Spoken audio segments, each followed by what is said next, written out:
우리가 마태복음 11장 그러면 우리들에게 가장 떠오르게 되는 말씀이 바로 수고하고 무거운 짐진 자들아 다 내게로 오라고 하는 이 말씀의 내용입니다. 여러분, 지난 주간에 말씀을 나눈 내용 가운데 하나님 앞에 회개하지 아니할 때에는 오히려 하나님께서는 그 회개하지 아니하는 완악함을 책망하시면서 차라리 소돔과 고모라, 두로와 시돈의 복음을 전했으면 더 나을 뻔했다고 말씀을 하셨습니다. 여러분, 우리가 회개라고 말할 때에 우리가 예수님을 알기 전에 그리고 예수님을 믿게 되어졌을 때에 우리가 본질상 진노의 자녀고 아담의 후손으로서 멸망의 후손들인데, 예수님이 이 땅에 오셔서 십자가에 못 박혀 피 흘려 죽으심으로 우리가 예수를 믿을 때에 바로 그 주님이 흘리신 보혈로 말미암아 속죄함을 입은 우리들입니다. 오늘 새벽 예배 때도 말씀을 드렸는데, 여러분, 우리의 죄가 어떤 죄인가? 여러분, 그 죄의 어떠한 무게나 죄에 대해서 설명을 하면 우리 죄가 어떤 죄인가? 하나님이 이 땅에 사람이 되어서 오신 도성인신할 수밖에 없는 말씀의 육신이 되신 그것이 바로 우리들의 죄 때문입니다. 또 우리의 죄가 어떤 죄인가 하면 하나님이 그 아들을 십자가에 죽여서 속죄할 만한 그런 죄라고 하는 것입니다. 이 죄는 우리가 영원한 멸망과 저주 아래 있을 이 죄악, 아담이 하나님의 말씀을 거역함으로 이 땅에 온 이 에덴에서 쫓겨난 이 죄악, 바로 이 죄악을 사하는데 어떤 희생이 필요했느냐? 하나님이 사람이 되어서 이 땅에 오시는 것, 이 땅에 오신 예수님을 십자가에 가장 흉악한, 가장 가혹한 죽음을 죽여서 우리를 속죄함을 받은 그런 죄값입니다. 이 죄에 우리가 사함을 받았고, 이 죄의 싹은 사망인데 하나님의 은혜로 말미암아 영원한 생명을 우리가 얻었습니다. 영원한 생명을 얻은 우리들이 이제 하나님 앞에서 살아갈 때에 내가 예수님을 영접하고 죄 싹은 우리가 사함을 받았지만 우리가 하나님 앞에 어떠한 짐이 우리들에게 있는가? 여러분이 말씀은 예수를 믿지 않는 모든 사람들에게 예수를 믿음으로 구원받으라고 하는 복음의 제시이기도 하고, 예수님을 영접한 우리들에게 말씀하시는 내용이기도 합니다. 여러분, 무거운 짐이 무엇이 무거운 짐이에요? 우리는 경제적인 삶을 살아가는 인간은 경제 활동을 하는 경제적 동물이라고 합니다. 물질의 어려움을 만날 때 우리는 그것을 가장 큰 짐이라고 생각을 해요. 때로는 우리가 질병을 만났을 때에 어떠한 질병이 고침을 받고 나음을 받을 수 있는 질병이 모르지만 어떤 우리가 불치의 질병을 만났을 때에는 정말 내가 어느 누구도 나와 함께 할 수 없는 그 무거운 짐이기도 합니다. 그러나 여러분, 우리가 죽고 사는 것이 짐이 될 수는 없습니다. 왜? 우리는 예수를 믿음으로 말미암아 영원한 생명을 얻은 우리이기 때문에. 그러나 때로는 경제적인 것, 때로는 죽고 사는 문제가 우리에게 짐이 될 때가 많이 있습니다. 그러나 성경에서 말하는 짐이 그것을 짐이라고 말씀하시겠습니까? 하나님의 말씀에서 말씀하는 이 짐은 바로 죄악의 짐입니다. 우리가 예수를 믿기 전에 예수를 믿음으로 말미암아 속죄함을 받은 그 죄짐을 우리는 주님 앞에 이제 보혈의 은혜로 말미암아 속함을 받았습니다. 구원받은 하나님의 백성이 우리가 죄짐에서 해결함을 받았는데, 그럼 우리들의 죄짐은 무엇일까? 그것은 바로 불신앙의 짐입니다.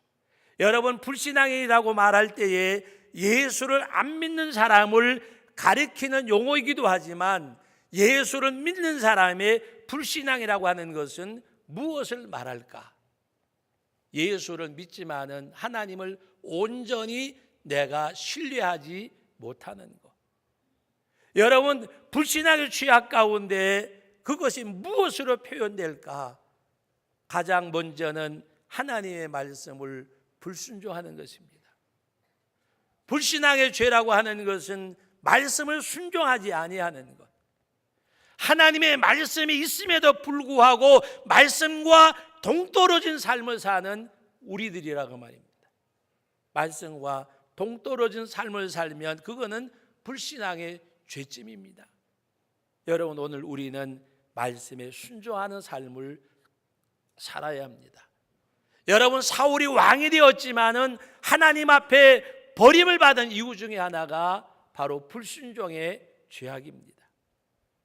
오늘 우리는 하나님의 말씀을 순종하는 우리들. 지난 주일날 김성곤 선교사님이 일산에 얻은 10,000평이나 되는 큰 식당의 주인을 이야기하는 가운데서 세 가지를 이야기하셨잖아요. 하나님 앞에 성수주의라는 거, 새벽 예배 드리는 거, 11조 드리는 거. 저는 여러분들에게 말씀을 드리고 싶어요. 여러분, 기도하는 자리가 여러분의 삶의 터전이 되기를 주의 이름으로 축원합니다.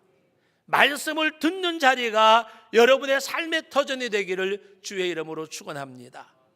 내게 주어진 물질을 내 임의대로가 아니라 하나님의 뜻대로 성별할 수 있기를 예수님의 이름으로 축복합니다. 하나님께서 내게 주어졌을 때 우리 다음 주일날 맥주 감사절로 지킵니다. 우리 예수님을 믿은 지 얼마 안 되시는 우리 성도님들은 양해하고 들으세요. 여러분, 저는 목사입니다. 저는 목사입니다. 그러면 내가 목사입니다 그러면 제가 그러면 여러분들은 누가 목사인 줄 모르나 그럴 거예요. 제가 목사예요. 우리 여기 장로님들 계시고 권사님들 계시고 안수 집사님들이 계세요. 여러분, 격에 맞는 예우를 안 해주면 섭섭하죠. 제가 목사인데 어떤 목사로서의 예우를 못 받으면 솔직한 얘기 서운할 때가 있어요. 그런데 여러분, 우리는 어떠한 격에 맞는 예우를 받기를 원할 때가 많이 있어요. 그러나 하나님 앞에 감사도 격에 맞는 감사를 드릴 줄 알아야 돼요. 내가 목사면, 내가 장로, 권사, 집사, 직분자면 하나님 앞에 어떻게 감사해야 될까?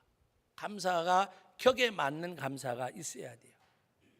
여러분, 맥주 감사절, 추수 감사절 때에는 우리가 올 한 해도 그런 말을 쓰잖아요. 상반기, 하반기 나누어서 감사할 때에 정말 여러분의 삶의 표현을 하나님 앞에 어떻게 하냐가 대단히 중요한 거예요. 내가 하나님 앞에 어떻게 감사의 표현을 하는지. 가장 큰 표현이 우리가 물질로 하잖아요. 정말 하나님의, 어떨 때는 제가 그런 생각이 들 때가 있어요. 정말 하나님의 은혜를 감사하는 표현이 이것일까? 하나님의 은혜를 감사하는 표현이 이것일까? 여러분, 올 맥주 감사절 때에는 내가 격에 맞는 감사를 할 수 있어야 돼요. 하나님 앞에 그래도 힘껏 했구나, 최선 다했구나 하는 그런 거. 감사의 절기가 부담 없이 지나가면 그는 중직자가 아니에요. 목회자가 아니에요. 여러분, 오늘 저와 여러분들은 정말 하나님 앞에서 구원과 구속의 은혜가 감격해서 그 은혜에 보온하는 삶의 손길이 우리의 삶 가운데 있어야 돼요. 여러분, 오늘 우리는 말씀에 순종하는 삶이 우리 가운데 없을 때 그건 불순종의 삶이고 불신앙의 삶이에요. 우리는 하나님의 말씀에 내가 순종할 수 있는 것, 기도의 자리, 예배의 자리, 내게 주어진 물질 내가 성별할 수 있는 힘이 있어야 돼요. 여러분, 오늘 저와 여러분들이 주님 앞에 불신앙의 삶이 아니라 신앙인의 삶을 살아야 되잖아요. 그것이 말씀을 순종하는 거예요. 순종하는 거. 순종하는 거. 하나님을 사랑하시기를 주의 이름으로 축복합니다. 하나님 사랑하십니까? 하나님 사랑하십니까? 자신이 없으세요. 우리 가끔 가다가 아내분들이 남편분들 그러잖아요. 여보 나 사랑하는 거 맞기는 맞아? 사랑은요 확인하고 싶은 거예요. 우리 하나님께서도 사랑을 확인하고 싶으셔요. 성경이 있잖아요. 하나님이 베드로에게 물어보셨어요. 베드로야 이 모든 사람들보다가 나를 더 사랑하느냐? 하나님은요 사랑받기를 원하시는 분이세요. 왜 하나님이 사랑이 부족해서 그럴까요? 부족해서 그럴까요? 하나님은 우리들에게 사랑을 확인하시기를 원하세요. 여러분 하나님 사랑하시기를 주의 이름으로 축원합니다. 하나님 사랑하십니까? 정말 하나님 사랑하십니까?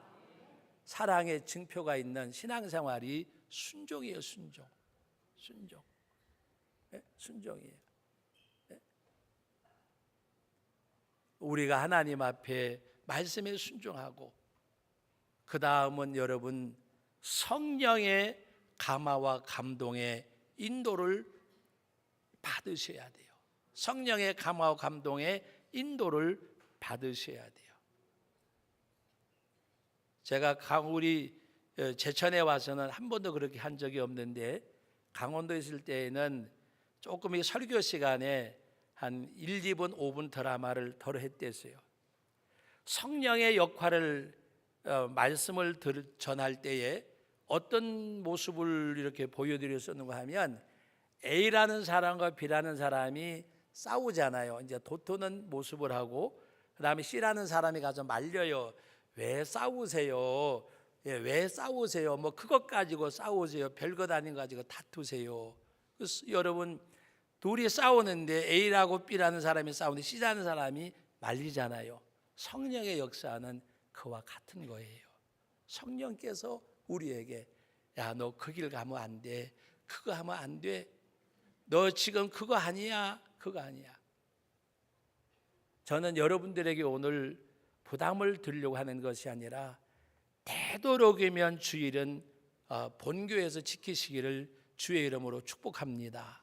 주일은 록펠러의 10가지 그 자녀들이 부탁한 내용을 제가 메모를 해놓고서 빠뜨리고 나와서 선풍기에 날아간 것 같아요. 이게 거기 보면 첫째가 뭔가 하면 록펠러 재단이 유명하잖아요. 록펠러는 10의 1조가 아니라 10의 9조를 드리고 10의 1조를 가지고 살았는데도 유명한 재벌이고 재단이잖아요. 다 알잖아요. 그 록펠러가 가장 먼저 얘기한 것이 자녀들에게 주일은 본교에서 지키라. 그것이 그 사람이 하는 이야기였어요. 그리고 여러분 수요예배나 금요예배나 예배가 있을 때에는 출타하지 않으면 참 좋을 것 같아요. 부득이한 경우는 어쩔 수 없지만은 부득이한 경우가 아닐진데 여러분 부득이하다고 하면 그냥 목사님 저 부득이해서 갔다 왔는데요. 그게 아니라 부득이한 경우가 뭐예요? 피치 못할 상황. 병원에 입원을 하든지 그때가 아니면 안 될 수밖에 없는 그 상황이면 모르지만 그것이 아니면 여러분 주일은 꼭 본교에서 지키겠다는 말씀을 갖고 그리고 수요 예배, 금요 기도에 하나님 앞에 예배 있는 날 참석 여부를 떠나서 그때는 출타하지 않는 그런 습관을 여러분 들여야 돼요. 그래서 하나님을 사랑하는 징표가 뭘까요? 예배요, 예배. 하나님 사랑하십니까? 라고 물을 때에 예라고 대답했으면 하나님을 사랑하는 징표가 뭘까요? 말씀에 순종하고 그리고 성령의 감화와 감동의 인도를 받아야 돼요. 성령의 감화와 감동, 성령께서 너 그러지 말아라. 너 그렇게 하지 말아라. 성령께서 너 왜 기도하지 않느냐? 너 왜 사랑하지 않느냐? 성령께서 내게 역사하실 때 하나님의 그 말씀 앞에 나를 그 하나님 앞에 복종시키고 굴복시킬 수 있는 그게 능력이에요. 지난 금요일 날 저녁에 말씀을 드렸잖아요. 금요일 날 안 오셨기 때문에 잘 몰라요. 금요일에 참석하신 분들은 알아요. 하나님 앞에 가장 큰 능력은 뭐냐? 병 고치는 거 아니에요? 가장 큰 능력은 뭐냐? 죽은 자를 살려내는 것도 아니에요. 주님의 이름으로 통로가 될 수가 있지만 가장 큰 능력은 나 자신을 하나님 앞에 굴복시키는 거예요. 여러분, 베드로와 요한이 야고보가 성전에 올라가서 기도하러 갈 때에 나면서부터 안전병인 환자에게 내가 나사렛 예수 이름으로 내게 있는 것으로 내게 주노니 나사렛 예수 이름으로 일어나 걸어라. 그의 손을 잡아 일으키니 걷기도 하고 뛰기도 하며 하나님을 찬미했다. 그거는 예수의 이름이 이를 낫게 하고 예수의 이름이 이를 성하게 했다. 예수의 통로로 쓰임 받은 거예요. 베드로의 능력이 아니에요. 가장 큰 능력은 뭐냐? 우리들에게 있어서 예수의 이름으로 나면서부터 안전병인 자를 일으키는 것도 아니에요. 가장 큰 능력은 나 자신을 하나님 앞에 복종시키는 거예요. 굴복시키는 거예요. 주님, 제가 여기 있나이다 라고 고백하는 것. 그리고 그 주님 앞에 말씀에 순종하고 성령의 감화와 감동을 멸시하지 아니하고 성령의 인도함을 받는 것. 여러분, 말씀을 정리하면서 말씀을 드립니다. 말씀에 순종하고 성령의 감화와 감동의 이끌림을 받으면, 인도를 받으면 하나님이 내 인생에 개입하십니다. 하나님이 내 인생에 개입하십니다. 하나님의 인도하심과 하나님의 복주심과 하나님의 함께하심이 내가 말씀을 순종하고 성령의 감화와 감동의 이끌림을 받을 때에 하나님이 내 인생을 개입해 주십니다. 내 인생에 개입한다는 것은 나로 끝나는 것이 아니잖아요. 내 가문을, 내 가정을 하나님이 책임져 주는 가정으로 만드시는 것을 말씀합니다. 그러나 불순종하고 성령의 감화와 감동을 따르지 아니할 때에 하나님은 내 인생에 개입하지 않으십니다. 하나님이 내 인생에 개입하지 않으세요. 여러분, 공중의 권세 잡은 악의 영들에게 대하여 너희가 선한 싸움을 싸우라고 말씀하는 가운데 하나님의 전신갑주를 입으라고 말씀하셨어요.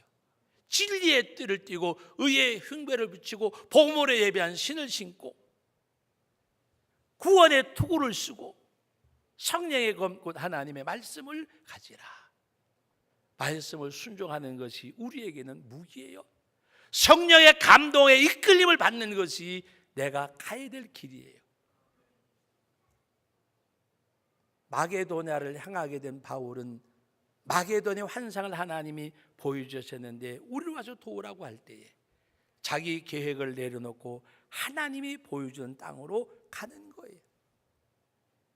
사랑하는 우리 성도 여러분, 내 인생에 하나님 개입하실 수 있는 성도가 되기를 주의 이름으로 축원합니다. 하나님이 개입하셔야죠. 하나님이 역사하셔야죠. 그것은 다름이 아니라 무거운 짐진 자들아 다 내게로 오라. 내가 널 쉬게 하리라. 우리 아까 예배 전에 부른 찬양 가운데 어떤 찬양을 불렀습니까? 주 안에 있는 나에게 땅 근심 있으랴 십자가 밑에 나아가 내 짐을 풀었네. 주님을 찬송하면서 주 앞에 나가서 여러분, 우리는 주님 앞에 나가는 내게로 오라. 내가 너희를 쉬게 하리라. 나의 멍에는 쉽고 나의 짐은 쉽고 나의 멍에는 가벼움이니라.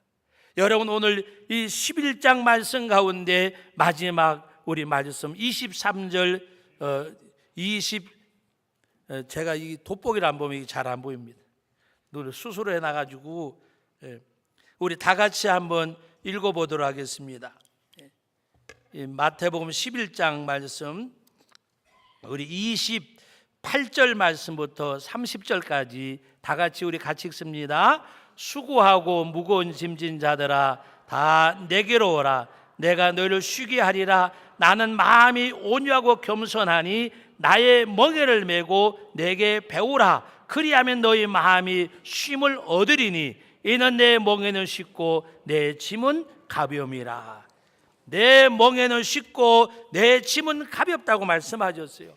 왜? 하나님의 말씀을 순종하고 성령의 감동에 이끌림 받을 때에 하나님이 내 인생에 개입하시기 때문에 그 짐이 가벼워지고 그 멍에가 아니에요. 하나님의 은혜예요. 하나님의 은혜. 사랑하는 우리 성도 여러분, 오직 주님 앞에 다 내게 나오라. 주 안에는 나에게 딴 근심이 있으라.